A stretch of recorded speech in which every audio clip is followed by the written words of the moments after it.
आकाशवाणी भोपाल से प्रस्तुत है सतना जिले की चिट्ठी। आलेख लाल बहादुर तिवारी। वाचन स्वर दीपा सिंह। सतना संसदीय क्षेत्र में 26 अप्रैल को मतदान कराया जाएगा। मतदान प्रातः 7 बजे से शाम 6 बजे तक होगा। मतदान के लिए 1950 मतदान केंद्र बनाए गए हैं। इनमें कुल 17,08,830 मतदाता अपने मताधिकार का उपयोग कर सकेंगे। इनमें 8,92,427 पुरुष, 8,12,827 महिला मतदाता और 6 थर्ड जेंडर मतदाता शामिल हैं। सतना सीट पर 19 उम्मीदवार चुनावी मैदान में हैं। इनमें भारतीय जनता पार्टी के प्रत्याशी गणेश सिंह को कमल, इंडियन नेशनल कांग्रेस के सिद्धार्थ कुशवाहा को हाथ का पंजा, बहुजन समाज पार्टी के नारायण त्रिपाठी को हाथी प्रमुख है। सतना में सभी मतदान केंद्रों में पेयजल, छाया, दिव्यांगों के लिए रैंप, शौचालय सहित सभी आवश्यक सुविधाएं उपलब्ध कराई जा रही हैं। मतदाताओं की सुविधा के लिए प्रत्येक मतदान केंद्र में बीएलओ तैनात किए गए हैं। सतना और मैहर जिले में मतदाताओं को जागरूक करने और मतदान प्रतिशत बढ़ाने के लिए स्वीप गतिविधियां जारी रहीं। शासकीय महाविद्यालय के छात्र छात्राओं द्वारा मानव श्रृंखला बनाकर रैली निकाली गई। छात्र छात्राओं के बीच निर्वाचन प्रक्रिया में आचार संहिता का महत्व विषय पर निबंध प्रतियोगिता आयोजित की गई। कई ग्रामीण क्षेत्रों में कर्मचारियों और ग्रामीण वासियों ने भी पैदल रैली निकालकर पोस्टर और मतदाता जागरूकता के स्लोगन के माध्यम से मतदाताओं को जागरूक किया।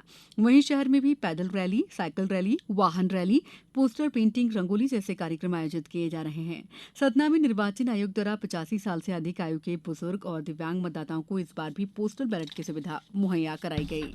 पहले चरण के मतदान के लिए कुल 65 लाख दल गठित किए गए हैं। सतना संसदीय क्षेत्र के अंतर्गत सतना और मैहर जिले के 1,129 बुजुर्ग और दिव्यांग मतदाताओं ने अपने घर पर रहकर पोस्टल बैलेट से मतदान किया। सतना के जिला निर्वाचन अधिकारी अनुराग वर्मा ने बताया कि सतना और मैहर जिले के 7 विधानसभा क्षेत्रों में विधानसभावार 7 एआरओ नियुक्त किए गए हैं। कुल मतदान केंद्र 1,950 हैं, जिनमें 174 माइक्रो ऑब्जर्वर, 2,147 पीठासीन अधिकारी और इतने ही मतदान दल बनाए गए हैं। सतना और मैहर जिले में आसन्न पेयजल संकट की स्थिति पर नियंत्रण के लिए कलेक्टर और जिला दंडाधिकारी ने जनहित में जिले के सभी विकासखंडों और नगरीय शहरी क्षेत्रों को तत्काल प्रभाव से 30 जून तक की अवधि के लिए जल अभावग्रस्त क्षेत्र घोषित करने का आदेश जारी किया है। इस अवधि में निजी नलकूप के खनन को पूर्णतः प्रतिबंध किया गया है।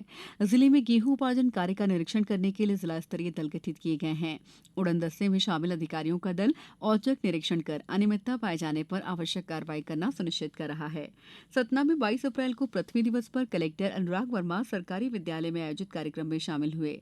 यहां बगहा कन्या छात्रावास की छात्राओं द्वारा बैनर बनाकर पृथ्वी बचाओ का संदेश दिया गया। कलेक्टर श्री वर्मा ने छात्राओं के प्रयास की सराहना करते हुए छात्राओं का उत्साहवर्धन किया। सतना कलेक्टर अनुराग वर्मा ने पिछले दिनों डायरेक्टर सिविल एविएशन के साथ सतना हवाई पट्टी के चल रहे विकास कार्यों का निरीक्षण किया। उन्होंने हवाई पट्टी का निर्माण कार्य देख रहे अधिकारियों से work planning, work standard, build quality और कार्य पूर्ति के संबंध में आवश्यक जानकारी हासिल की। सतना में 67वीं राष्ट्रीय शालेय क्रीड़ा प्रतियोगिता रोलर स्केटिंग 2024 का शुभारंभ 11 अप्रैल को कलेक्टर अनुराग वर्मा ने एकेडमिक हाइट्स पब्लिक स्कूल करही के खेल मैदान में किया। प्रतियोगिता में देश भर के 27 राज्यों के बालक बालिकाओं ने हिस्सा लिया। जिले में मां शारदा की नगरी मैहर में चैत्र नवरात्रि मेले में देश के कोने कोने से बड़ी संख्या में श्रद्धालु पहुंचे।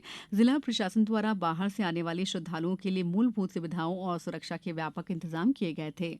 सतना जिले में तेज गर्मी पड़ रही है। वहीं अचानक मौसम का मिजाज भी बदल रहा है। इससे आसमान में बादल छा जाते हैं और तापमान में गिरावट आ जाती है। मौसम के उतार चढ़ाव के कारण जिला अस्पताल सहित ग्रामीण क्षेत्र के प्राथमिक स्वास्थ्य केंद्रों में भी मौसमी बीमारियों के कारण मरीजों की संख्या में बढ़ोतरी हुई है। सतना और मैहर में हनुमान जयंती धूमधाम से मनाई गई। जिले और शहर के सभी हनुमान मंदिरों में साफ सफाई, आकर्षक साज सज्जा के साथ हनुमान जी को चोला ओढ़ाया गया। सतना जिले में भी ईद का पर्व परंपरागत तरीके से मनाया गया। जिले की चिट्ठी समाप्त।